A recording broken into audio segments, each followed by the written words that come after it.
Hi, this is Sergeant Beast Larson. This is a follow-up to the emergency planning video. This is family planning. It's been over 3 weeks with this violent protest and rioting. Over 3 weeks. This is time for everybody in America to bring the beast out. It's my new beast shirt. Bring this beast out within you. Do you have plans with your family? When you're driving with your family and you're headed to the grocery store and you see a crowd, you need to start a premeditated plan of escape, of evacuation, and defense for yourself, for your family. If you're headed to the grocery in Walmart and the parking lot's full, you turn as fast as you can. Don't drive your family in that parking lot. Don't think you're going to ride through there with a couple ball bats, wife and kids, husband, kids in a car. Don't do that. Don't put your family through that. Protesters are taking babies and children with them to march in violent streets and complain when the tear gas hits their children. Don't bring them. Same goes for us. Don't drive our family in a dangerous situation. Don't go places alone. Groups are attacking the young and the elderly every day. It's Friday morning. Saw a lot of disturbing videos this morning. Motivated me to talk really quick. You and your spouse are driving down the road and you're about to see something. First, are you carry concealed permit? Does your state allow that or not require that? Are you allowed to have guns and weapons in your car? Are you packing anything? I'm retired police. I have a gun all the time. I have knives all the time. When I go in the car, I have enough guns for my wife and I both. I have enough knives for me to recruit a couple guys real quick and help us. I have batons in the car. I'm trained. I'm prepared. Are you? What do you do? Somebody comes up and wants to start punching and pounding on your spouse or your children while you're at the grocery store just getting $50 worth of quick groceries, a quick trip. Are you ready to handle that? Mentally prepare for this. If you're in the car, many years ago, I'll say this really quick. Many years ago, my wife and I, newlywed couple, driving through Lexington, Kentucky, and somebody tried to carjack us. This was in 1996, that many years ago. She was driving.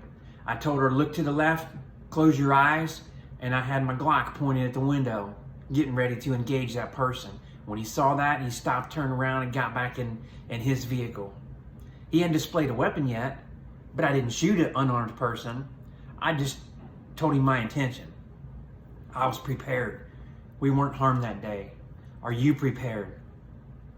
Now understand our bodies are tough, muscles, bones in our body. Yes, somebody hits you a couple times, it's not the end of the world, you're not going to die. Don't think that. Don't panic. Don't fear. No anxiety. But don't go looking for it either. Don't go walking down the street by yourself in the middle of a city. When the city tells you to stay away from downtown, don't go do that. You're not helping a cause by going in and instigating something. Let people walk around and get bored because there's nobody for them to try and deal with. It's very hard for police, for my police friends and correction friends. Don't make it hard on everybody else. But you've got to have a plan. My wife and I have a plan. In the house, we have a plan. Have guns and things in the house. I told her, I'll be the one shooting, you're going to help reload. If things get worse outside, then we're both shooting. If we're in a car, we switch. She's going to drive, I'm going to have the guns in my hand. She's going to drive us to safety. I'm prepared to fight to get us to safety. We have this plan in place already. We don't leave kids. If you got to take kids to work and back, know the stuff about where the kids are working. The managers, talk with people. Make sure you're prepared for things like this.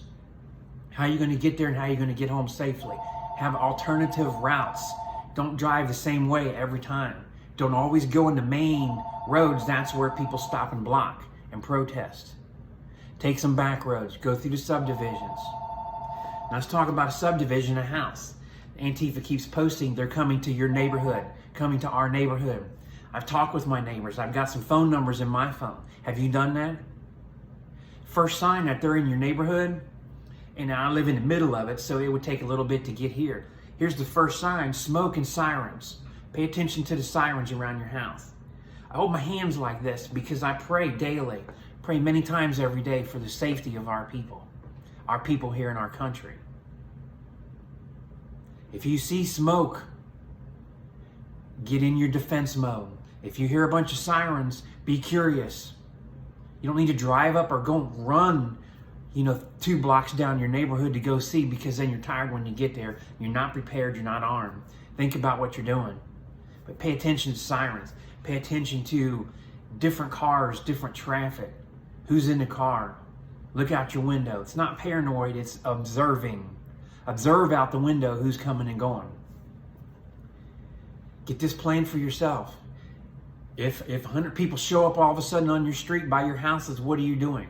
You're calling 911, yes. You might be in a city where 911 is not answering the phone, or the people are going to take 20 minutes to get there, the officers, because the roads are blocked, because they can't get there. They're dealing with things. You are a beast yourself. You are a beast in fight or flight. 100 people coming to surround around your house, the beast in that fight's got to come out.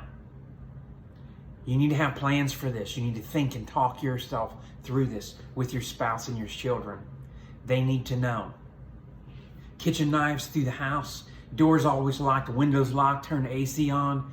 Keep everything locked, keep things secure. When you take your pets out to go to the bathroom, you want to take a gun to take your dogs to the bathroom, do it. That's fine. Be prepared, because you're outside of that door and in security. Remember, they're breaking glass, they're breaking windows, they're driving cars and trucks through businesses, breaking right through it so that they can run in and swarm, hundreds of people to swarm Walmart, CVS, wherever they're going. Think of this mentality that we're up against. When you go out, you don't have 100 friends with you, do you? I'm about to wrap this up. I need to keep it under 10 minutes for you. Pray, have your family, your spouse, your friends, your plans, your parents, brother and sister, have plans. Have plans with them. Talk to them about this. 3 weeks of this, they've occupied Seattle. There's talks all weekend, a lot of chatter this morning, Friday morning, about more protests this weekend and trying to take over 2 blocks here, 2 blocks there, 3 blocks in different cities. This is spreading like a virus. I hate that word virus. This is spreading. You need to be prepared because all 50 states are affected by this. All 50 states. Major cities, smaller cities. Several protests planned within 30 miles. I've read of 3 different cities now that protests are coming for the first time. And they've been within 3 and 4 miles from my house already. Well, Sergeant Beast Larson here has a plan. My family has a plan. We have a driving plan, escape plan, evacuation plan, a stand your ground plan, hold the house, hold the fort plan.